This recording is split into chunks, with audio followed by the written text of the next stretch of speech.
الحمد لله.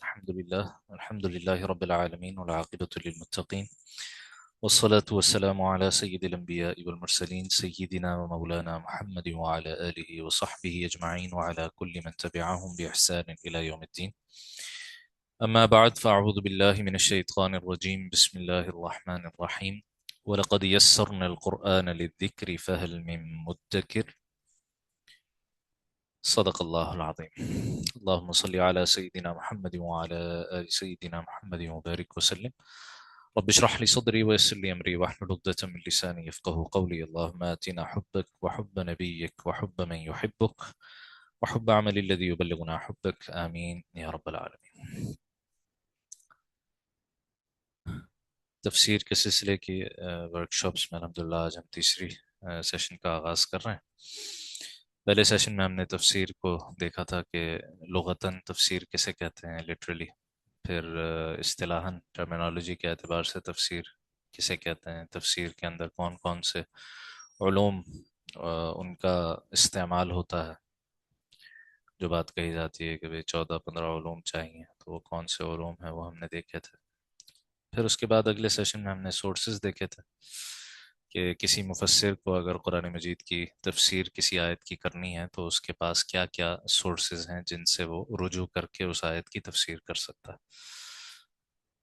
اور اس میں سیکوینس بھی امپورٹنٹ ہے۔ تو سب سے پہلے قرآن مجید ہے، جو بعض اوقات کہیں خود اپنی تفسیر کر رہا ہوتا ہے، کہیں ایک چیز مختصر ذکر ہوتی ہے، دوسری جگہ اس کی تفصیل آ جاتی ہے، کہیں کانٹیکسٹ سے تفسیر واضح ہو رہی ہوتی ہے آیت کی، اور کہیں مختلف قراءتوں سے ایک دوسرے کی وضاحت ہو رہی ہوتی ہے۔ پھر حدیث اس کے ذریعے سے تفسیر ہو رہی ہوتی ہے، صحابہ اکرام کے اقوال سے ہو رہی ہوتی ہے، تابعین کے اقوال سے ہو رہی ہوتی ہے۔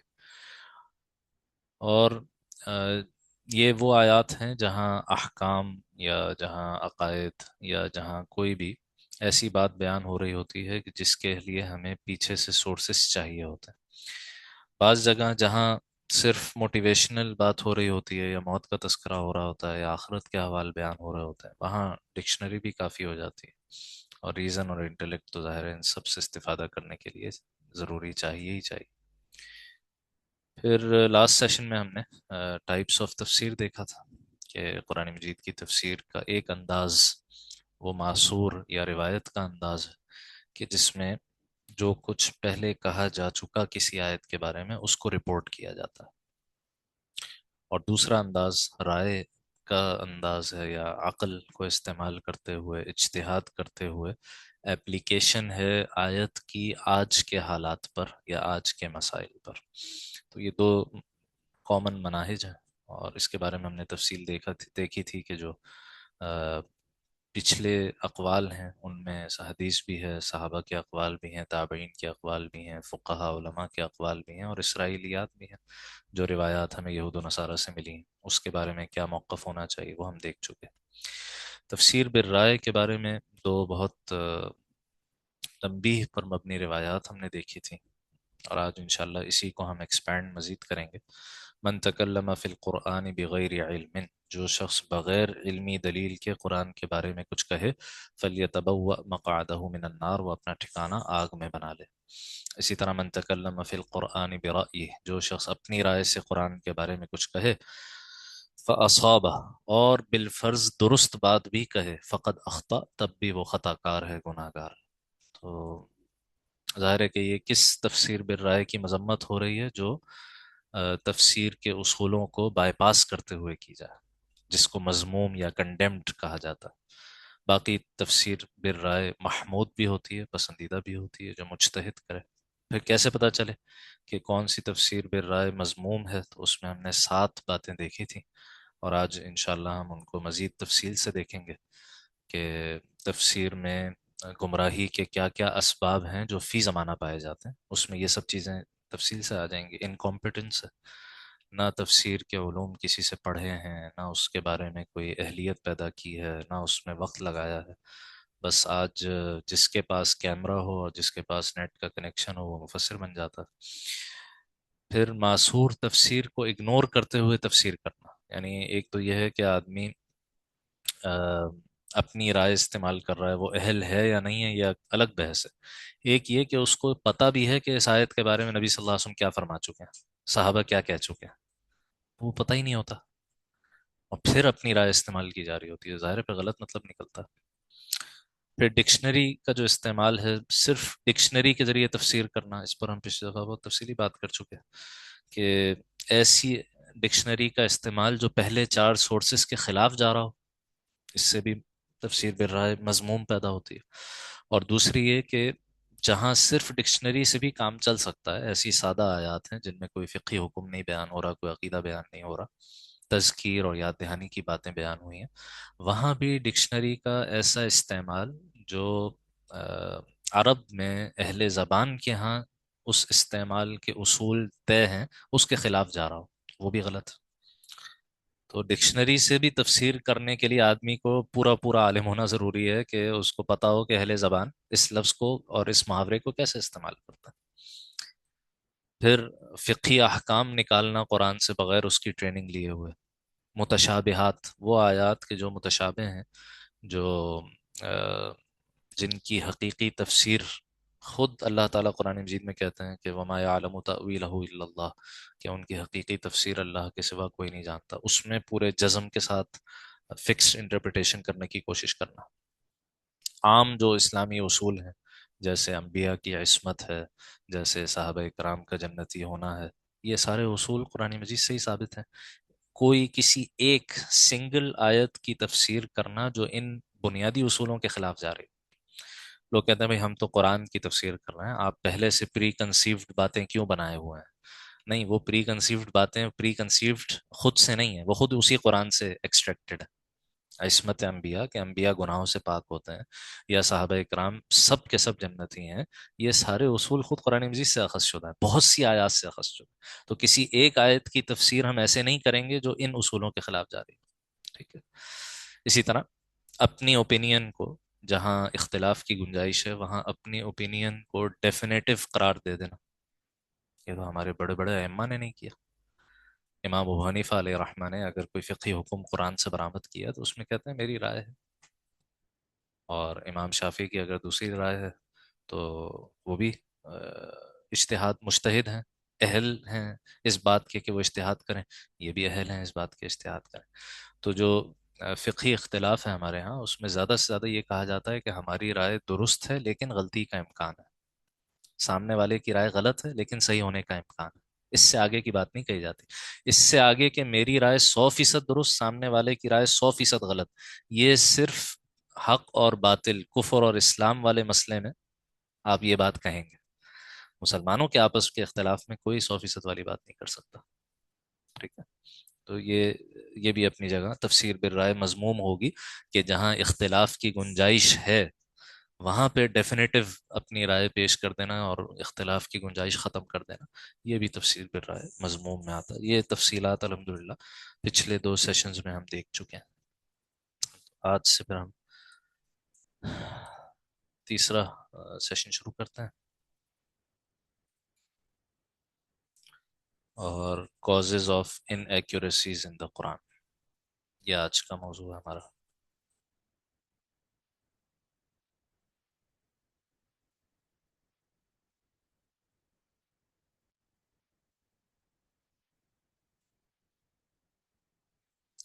تو سب سے پہلے تو اس کو سمجھنا چاہیے کہ کیا قرآن کی تفسیر میں ان ایکوریسی ہو سکتی ہے یا نہیں ہو سکتی؟ تو بھائی ہو سکتی ہے۔ یہ اس لیے کہنے کی ضرورت پیش آتی ہے کہ بعض لوگ کہتے ہیں بھی ہم تو قرآن سے بیان کر رہے ہیں، ہم تو قرآن بیان کر رہے ہیں، ہم تو آیت پیش کر رہے ہیں، یہ آپ کیسے کہہ سکتے ہیں کہ یہ بات غلط ہے، یہ تو قرآن میں ہے؟ بھائی وہ بات قرآن میں نہیں ہے، وہ آپ کی انڈرسٹینڈنگ ہے قرآن کی آیت کی، وہ انڈرسٹینڈنگ تو غلط ہو سکتی ہے نا بھائی۔ یہ تو دور صحابہ میں ہو گیا تھا، ایک طبقہ وجود میں آ گیا تھا نا جن کو خوارج کہا جاتا، ٹھیک ہے، جنہوں نے حضرت علی رضی اللہ تعالیٰ عنہ پر کفر کا حکم لگایا معاذ اللہ، اور سارا استدلال ان کا قرآن سے تھا۔ قرآن کی آیت ان الحکم الا للہ، حکم کا اختیار سوائے اللہ کے اور کسی کے پاس نہیں. تو یہ آپ نے آ، جو حضرت معاویہ رضی اللہ تعالیٰ عنہ سے صلح کرنے کے لیے اپنی طرف سے ایک حکم ثالث، ٹھیک ہے، آربیٹریشن کے لیے ایک آدمی، اور ایک آدمی حضرت معاویہ رضی اللہ تعالیٰ عنہ نے متعین فرمایا. تو یہ آربیٹریشن کی طرف آپ گئے کیسے؟ یہ تو آپ نے قرآن کے حکم کی خلاف ورزی کی، آپ کافر ہو چکے ہیں معاذ اللہ. یہ خوارج کہہ رہے ہیں حضرت علی کو رضی اللہ تعالیٰ. اچھا، حضرت علی رضی اللہ تعالیٰ عنہ نے ان کو سمجھانے کے لیے مفسر قرآن حضرت عبداللہ ابن عباس کو بھیجا رضی اللہ تعالیٰ عنہ. تو وہاں بھی دلچسپ واقعہ ہوا، یہ بھی شاید پہلے ذکر ہو چکا ہے. وہاں بھی دلچسپ بات یہ ہوئی، حضرت ابن عباس سے حضرت علی نے کہا کہ بھئی تم جب خوارج سے جا کر بات کرنا تو دیکھو ان سے قرآن کی کسی آیت کی بنیاد پر بحث مت کرنا، نبی صلی اللہ علیہ وسلم کے طرز عمل کی بنیاد پر بحث کرنا. حالانکہ یہ کتنی غیر معمولی بات ہے نا. یعنی آج کوئی کہے کہ بھئی قرآن سے قرآن کی آیت دلیل میں نہیں پیش کرنا کوئی، تو لوگ کہیں گے دیکھو یہ قرآن کو نہیں مانتے. قرآن، یہ حضرت علی کہہ رہے ہیں حضرت ابن عباس کو رضی اللہ عنہما کہ بھئی جب تم خوارج سے بحث کرنا تو قرآن کی کوئی آیت دلیل میں نہیں پیش کرنا، نبی صلی اللہ علیہ وسلم کے عمل کی بنیاد پر بحث کرنا ان سے. کیونکہ مسئلہ یہ، اور اچھا مزے کی بات، حضرت ابن عباس رضی اللہ تعالیٰ عنہ ابتدا میں یہ نصیحت بھول گئے. اب وہ ایک آیت پیش کریں اپنے حق میں تو سامنے سے خوارج دوسری آیت پیش کر دیں. اب وہ اس آیت کا غلط مطلب لے رہے ہیں، لیکن یہ آپ ان کو کیسے سمجھائیں بھائی یہ مطلب نہیں ہے اس آیت کا. تو جو فہم ہوتا ہے نا، فہم آیت کا سے مراد کیا ہے، اس کی انٹرپریٹیشن، کون سی انٹرپریٹیشن صحیح ہے کون سی نہیں، اس کے لیے آپ کو فرد کی ضرورت، افراد کی ضرورت. یہی وجہ ہے کہ اچھا خوارج کا بنیادی مقدمہ یہاں پر یہ تھا، ان کا خیال یہ تھا کہ جو آدمی گناہ کبیرہ کا ارتکاب کر لے وہ دائرہ اسلام سے باہر چلا جاتا. خوارج کا یہ تصور تھا. اور خود انتہائی نیک پارسا، تہجد گزار، روزے دار، یہ خوارج انتہائی نیک. ایک حدیث ہے اور اکثر محدثین نے اس کو خوارج پر منطبق کیا ہے کہ آپ صلی اللہ علیہ وسلم فرماتے ہیں کچھ لوگ ہوں گے جن کی نمازوں کے آگے تم اپنی نمازوں کو بیکار سمجھو گے، جن کے روزوں کے آگے تمہارے روزوں کی کوئی حیثیت نہیں محسوس ہوگی، لیکن وہ دین سے ایسے نکل جائیں گے جیسے تیر کمان سے نکلتا. قرآن ان کے حلق سے نیچے نہیں اترے گا، پڑھتے ہوں گے قرآن لیکن اس کا فہم ان کے دل میں نہیں اترے گا. تمام محدثین کہتے ہیں یہ خوارج کی بات ہو رہی ہے، جو پہلا فرقہ اسلام میں پیدا ہوا اہل سنت سے علیحدہ جنہوں نے راہ اختیار کی. تو سارا استدلال وہ قرآن سے کر رہے ہیں. ان کو چھوڑیے، یہ قادیانی جو ہے ہمارے یہاں، وہ آیت جس میں خود ختم نبوت کا تذکرہ ہے، اسی آیت سے جہانی غلام احمد قادیانی کی نبوت ثابت کر رہے ہوتے ہیں. اسی آیت سے جس میں ختم نبوت کا لفظ آیا ہوا. اب آپ لاکھ سمجھاتے ہیں بھائی یہ اس آیت کا انٹرپریٹیشن یہ صحیح نہیں ہے. تو مسئلہ یہ ہے انٹرپریٹیشن متعین کون کرے گا؟ انٹرپریٹیشن متعین کرنے کے لیے آپ کو لازماً کسی فرد کی ضرورت پڑے گی، کسی شخص کی ضرورت پڑے گی. اسی لیے اللہ نے صرف قرآن نہیں بھیجا، قرآن کے ساتھ جناب رسول اللہ صلی اللہ علیہ وسلم کو بھیجا. ٹھیک ہے، تو فرد کی ضرورت پڑے گی. تو غلط تفسیر کا امکان ہے، اس بات کو تسلیم. ہر وہ شخص جو قرآن سے کوئی بات کر رہا ہے وہ صحیح بات نہیں ہوتی. اس بات کو اچھی طرح سمجھ لینا چاہیے، ایکسیپٹ کرنا چاہیے. اس پریمیسس کو ایکسیپٹ کریں گے تو آگے بات واضح ہوگی. ہر وہ شخص جو قرآن کی آیت اپنے حق میں پیش کر رہا ہے ضروری نہیں ہے کہ وہ بات صحیح. مس انٹرپریٹیشن کا پورا پورا امکان. اب ہوتی کیوں ہے؟ تو آج کی نشست میں ہمیں اس میں سے چیزیں پڑھنی زیادہ ہیں. تو کچھ چونکہ ہسٹری کا میں، جی جی جی، خارج یعنی اہل سنت کے جو، یعنی اسلام کا جو صحیح تصور ہے، اسلام کی جو صحیح تعبیر ہے جو نبی علیہ السلام سے صحابہ اکرام سے ہم تک آ رہی ہے، اس صحیح تعبیر سے نکل جانے والے لوگ،